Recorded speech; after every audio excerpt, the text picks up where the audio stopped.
Shalom, Bapak Ibu yang dikasihi Tuhan. Selamat bergabung kembali dalam Bible Study Online CK7. Pada malam hari ini kita akan membahas bersama-sama di 1 Samuel 11. Dan sebelum kita mulai dalam pembelajaran kita pada malam hari ini, saya ajak Bapak Ibu sekalian untuk sama-sama menyembah Tuhan, masuk dalam hadirat Tuhan, kita tinggikan namanya, dan kita berdoa, minta urapan Tuhan turun atas kita semua, sehingga kita dimampukan untuk sama-sama mengerti apa yang dikatakan oleh firman Tuhan dan bahkan kita mampu melakukannya. Mari kita sembah Dia. Kuria wata shanda karawata sikiko. Haleluya. Kuria wata shanda karawata sikiko. Haleluya. Terpuji syukur bagimu Tuhan. Yesus. Terima kasih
setiap waktu.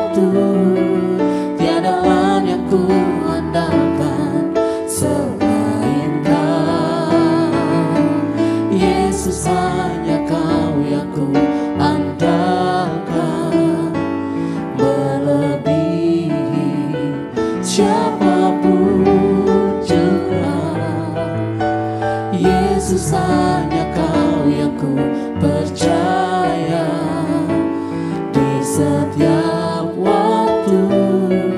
Tiada lain yang ku andalkan selain Kau.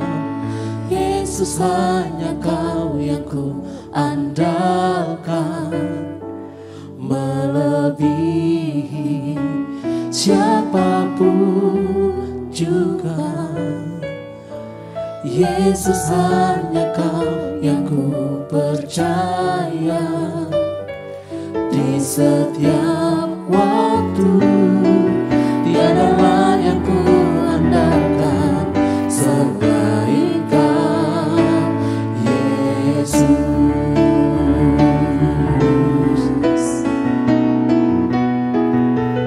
Yesus, hanya Kau yang ku andalkan, melebihi siapapun juga. Yesus, hanya Kau yang ku percaya. Di setiap waktu tiada lain yang ku andalkan selain Kau. Yesus, hanya Kau yang ku andalkan, melebihi siapapun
nyatakan kemuliaan-Mu Tuhan atas hidup kami, atas gereja-Mu Tuhan, dan bahkan atas bangsa-Mu Tuhan. Karena Engkau satu-satunya Allah yang hidup. Engkau satu-satunya Allah yang dapat kami andalkan. Engkau satu-satunya Allah yang menyelamatkan kami. Terima kasih Bapa, terima kasih. Kami bangga punya Allah seperti Engkau. Terima kasih Bapa untuk puji-pujian yang begitu indah. Terima kasih Tuhan untuk hadirat-Mu.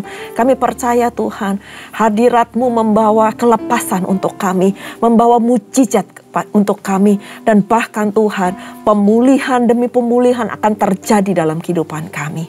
Terima kasih Bapa. Terima kasih Tuhan untuk setiap kami yang setiap hari taat dan setia belajar akan kebenaran firman-Mu, dan hamba percaya Tuhan, gak ada yang sia-sia di dalam Engkau. Tuhan, hamba berdoa untuk setiap jemaat-Mu dimanapun mereka berada. Biar urapan-Mu turun atas mereka, atas kami semua Tuhan. Kan kami dimampukan Tuhan untuk menangkap apa yang menjadi isi hati-Mu. Dan bahkan terlebih daripada itu Tuhan, kami mau menjadi pelaku-pelaku firman-Mu. Urapi hamba Tuhan dengan segala keterbatasan hamba. Mampukan hamba Tuhan untuk menyampaikan apa yang menjadi isi hati-Mu. Pakai mulut bibir hamba Bapa sebagai alat-Mu untuk menyatakan apa yang Engkau firmankan di dalam kitab 1 Samuel ini. Terima kasih Bapa, kami siap mendengarkan, kami siap belajar pada malam hari ini. Hanya di dalam nama Tuhan Yesus kami telah berdoa dan bersyukur. Haleluya, amin. Shalom sekali lagi untuk Bapak Ibu yang dikasihi Tuhan yang baru saja bergabung di dalam kelas Bible Study Online CK7. Nah, pada malam hari ini kita akan belajar sama-sama dari 1 Samuel 11, di mana ini adalah satu perikop yang cukup menarik, dan kita sama-sama akan mengulas bagaimana di perikopnya dikatakan bahwa Saul menyelamatkan Yabesi. Nah, saya akan baca firman Tuhannya, dan gak terlalu banyak. Nanti saya akan coba lihat sampai di mana saya akan stop atau kita akan membaca seluruhnya. Di ayat yang pertama dikatakan, maka Nahas, orang Amon itu bergerak maju dan berkemah mengepung Yabes Gilead. Lalu berkatalah semua orang Yabes itu kepada Nahas, adakanlah perjanjian dengan kami, maka kami akan takluk kepadamu. Tetapi Nahas, orang Amon itu berkata kepada mereka, dengan syarat inilah aku akan mengadakan perjanjian dengan kamu, bahwa tiap mata kananmu akan kucungkil. Dengan demikian aku mendatangkan malu kepada segenap orang Israel. Wow, serem banget ya Bapak Ibu ya, mata kanannya akan dicungkil untuk mengadakan perjanjian. Dan di ayat 3 dikatakan, para tua-tua Yabes berkata kepadanya, berilah kelonggaran kepada kami 7 hari lamanya, supaya kami mengirim utusan ke seluruh daerah Israel. Dan jika tidak ada seorang pun yang menyelamatkan kami, maka kami akan keluar menyerahkan diri kepadamu. Ketika para utusan itu sampai di Gibea, Saul dan menyampaikan hal itu kepada bangsa itu. Menangislah bangsa itu dengan suara nyaring. Saul baru saja datang dari padang dengan berjalan di belakang lembunya. Dan ia bertanya, ada apa dengan orang-orang itu sehingga mereka menangis? Lalu mereka menceritakan kepadanya kabar orang-orang Yabes itu. Ketika Saul mendengar kabar itu, maka berkuasalah roh Allah atas dia. Dan menyala-nyalalah amarahnya dengan sangat. Diambilnyalah sepasang lembu, dipotong-potongnya. Lalu potongan-potongan itu dikirimkannya ke seluruh daerah Israel dengan perantaraan utusan. Pesannya, siapa yang tidak maju mengikuti Saul dan mengikuti Samuel, lembu-lembunya akan diperlakukan juga demikian. Lalu Tuhan mendatangkan ketakutan kepada bangsa itu, sehingga majulah mereka serentak. Ketika Saul memeriksa barisan mereka di Besek, maka ada 300.000 orang Israel dan 30.000 orang Yehuda.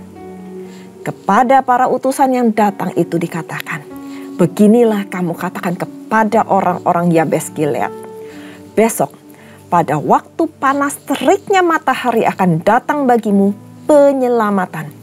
Dan ketika para utusan kembali dan memberitahukan hal ini kepada orang-orang Yabes, bersukacitalah mereka. Sampai di situ dulu pembacaan kita hari ini. Nanti setelah acara ini Bapak Ibu bisa melanjutkan sampai ayat ke-15, nggak terlalu banyak lagi. Nah, Bapak Ibu yang dikasihi Tuhan, pada pasal-pasal sebelumnya kita sudah sama-sama mempelajari bahwa adanya Saul sebagai raja itu bukan karena apa-apa. Bukan karena Tuhan yang telah memilih Saul, tetapi karena desakan dari bangsa Israel yang begitu menginginkan raja sebagai pemimpin mereka. Sehingga pada saat itu terpilihlah Saul sebagai raja karena dilakukan undian.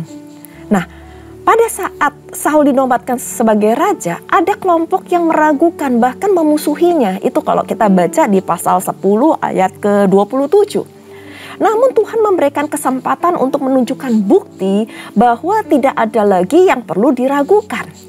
Sebenarnya Tuhan itu yang mau menjadi raja atas bangsa Israel. Tetapi bangsa Israel itu mau raja itu yang kelihatan. Raja yang memimpin mereka secara langsung tanpa perantara nabi-nabinya. Sehingga terjadilah hal seperti ini. Dan pada saat itu daerah Yabes Gilead dikepung oleh orang-orang Amon. Dan orang-orang Amon mengancam yang tadi sama-sama kita sudah baca, penduduk Yabes Gilead. Dengan dikatakan bahwa mata kanan mereka akan dicungkil. Nah, ancaman ini menjadi sesuatu yang mendatangkan rasa malu dan ketakutan kepada segenap orang Israel. Saya percaya, mana ada sih orang yang mau dicungkil mata kanannya sebagai bukti? Kan gak ada yang mau. Nah, sehingga pada saat itu mereka minta waktu supaya mereka berharap adanya penyelamat yang akan datang menyelamatkan mereka. Nah, pendek cerita, pada saat Saul mendengar tentang kabar itu, maka Roh Allah menguasai Saul. Dan akhirnya Saul mengajak seluruh orang Israel untuk bersama-sama melawan Nahas dan orang-orang Amon. Dan yang luar biasanya, Saul berhasil menggerakkan semua orang-orang Israel dengan jumlah yang begitu besar untuk bersatu dan mengalahkan musuh. Dan kemenangan Saul tersebut membuat Samuel bermaksud untuk membunuh orang-orang yang tidak suka akan penobatan Saul sebagai raja. Namun yang luar biasa, Saul mencegah hal itu. Dia mengajak semua orang itu hanya fokusnya sama Tuhan aja. Sama Tuhan satu-satunya yang telah menyelamatkan mereka. Gak usah fokus kepada yang lain. Gak usah ada rasa yang gak suka atau rasa marah atau rasa benci. Tapi fokus saja sama Tuhan. Dan akhirnya apa yang terjadi? Samuel bersama dengan seluruh umat Israel, orang-orang Israel, akhirnya mereka ke Gilgal dan meneguhkan jabatan Saul sebagai raja. Dan mereka bersukaria akan semua hal itu. Apa yang kita bisa belajar dari sini? Di sini kita bisa mempelajari bahwa kepemimpinan Saul itu sangat erat bergantung pada kepemimpinan Tuhan. Ketika Saul taat akan kepemimpinan Tuhan, maka Tuhan memberi kemenangan. Tuhan memberi wibawa ilahi kepada Saul ketika Roh Allah ada di atas Saul. Kemenangan Saul ini adalah suatu kemenangan yang penting, Bapak Ibu sekalian. Karena di saat ini Saul belajar mengenal secara pribadi siapa Allahnya, siapa Allah yang memampukan dia, siapa Allah yang membela dia. Bagi bangsa Israel, kemenangan ini adalah kemenangan yang luar biasa karena pada saat itu mereka memuliakan Tuhan yang telah memilih Saul. Jadi, apa yang kita bisa pelajari juga hal kedua dari perikop ini, dari pasal ini, Tuhan bisa memakai masalah atau orang-orang di sekeliling kita yang gak suka sama kita untuk menyatakan kemuliaan Tuhan atas hidup kita. Selama kita berpegang terus pada perintah Tuhan, selama kita nempel terus sama Tuhan, selama kita tidak menyimpang ke kanan ke kiri, selama roh Allah ada atas hidup kita, maka Tuhan bisa memampukan, menyatakan kemuliaannya atas hidup kita. Dan sekaligus masalah yang ada di sekeliling kita bisa membentuk karakter kita. Bisa membentuk bagaimana kita semakin intim sama Tuhan. Bagaimana kita bisa mengandalkan Tuhan lebih lagi dibanding mengandalkan diri sendiri. Saya percaya kalau seandainya saat itu tidak ada roh Allah yang menghinggap atau yang berkuasa atas Saul, belum tentu kejadian ini akan berakhir seperti itu. Dan semua bangsa Israel akan bersukaria. Akan tetapi, karena ada roh Allah atas diri Saul, sehingga dia dapat dimampukan, ada wibawa ilahi atas dirinya. Sehingga seluruh bangsa Israel nurut, taat kepada dirinya. Mari, saya ajak kita pada malam hari ini sama-sama mengandalkan Tuhan lebih dari segalanya. Kita mengandalkan Tuhan untuk memimpin hidup kita. Dan kita undang roh Allah itu menaungi hidup kita masing-masing.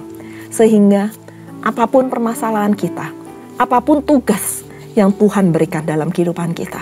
Mungkin bukan tugas untuk berperang melawan manusia seperti zaman dahulu. Tetapi kita berperang melawan roh-roh yang ada di sekeliling kita. Kita dapat tugas yang luar biasa di dalam melayani Dia, melayani Tuhan, dan melayani orang-orang yang ada di sekeliling kita. Dan pada saat ada wibawa ilahi atas hidup kita, maka kita akan menjadi lebih daripada pemenang. Mari kita berdoa. Terima kasih Tuhan. Terima kasih untuk pembelajaran kita pada malam hari ini di kitab 1 Samuel 11. Kami mau Tuhan, hidup kami benar-benar mengandalkan Engkau. Dan kami belajar Tuhan, ketika Saul mengandalkan Tuhan, maka roh Allah berkuasa atas hidupnya, berkuasa atas dirinya. Sehingga ia dimampukan Tuhan untuk melawan para musuhnya. Dia dimampukan Tuhan untuk mengumpulkan bangsa Israel yang begitu besar. Karena itu ada wibawa ilahi dalam hidupnya. Tuhan, mungkin pada saat ini kami merasa gak mampu. Mungkin pada saat ini kami merasa hidup kami penuh dengan masalah tekanan dari orang-orang sekitar kami. Tapi Tuhan, kami benar-benar Tuhan mau mengandalkan Engkau. Gak ada yang lain yang kami andalkan selain Engkau Tuhan. Tuhan, Engkau urapi setiap jemaat-Mu. Engkau yang tahu keberadaan mereka. Bagaimana saat ini posisi mereka satu persatu. Hamba berdoa Tuhan, biar roh Allah yang menaungi setiap hidup kami. Kami serahkan hidup kami total kepada di dalam tangan-Mu. Kami serahkan hidup kami total kepada Engkau Tuhan. Biar roh Allah yang berkuasa atas hidup kami. Dan kami percaya Tuhan, kemenangan demi kemenangan akan kami raih di dalam nama Yesus. Terima kasih Tuhan, kami mau bangkit dan kami mau menjadi pemenang. Terima kasih Bapa, materaikan firman-Mu, materaikan Tuhan, materaikan. Dan sebelum kami berpisah satu dengan lainnya, kami rindu untuk menerima berkat yang terindah daripada-Mu. Bapak Ibu yang dikasihi Tuhan, mari kita mengangkat kedua tangan kita dan kita siap menerima berkat. Terimalah berkat yang berlimpah-limpah dari Allah Bapa, kasih karunia yang sempurna dari anaknya yang tunggal, Tuhan kita, Yesus Kristus, dan persekutuan manis dengan Roh Kudus, menyertai Bapak Ibu sekalian, mulai saat ini, sampai Tuhan Yesus datang untuk kedua kalinya, menjemput kita di awan-awan permai, dan bahkan untuk selama-lamanya. Mari kita yang sudah menerima berkat, sama-sama katakan, Amin. Tuhan Yesus memberkati. Shalom.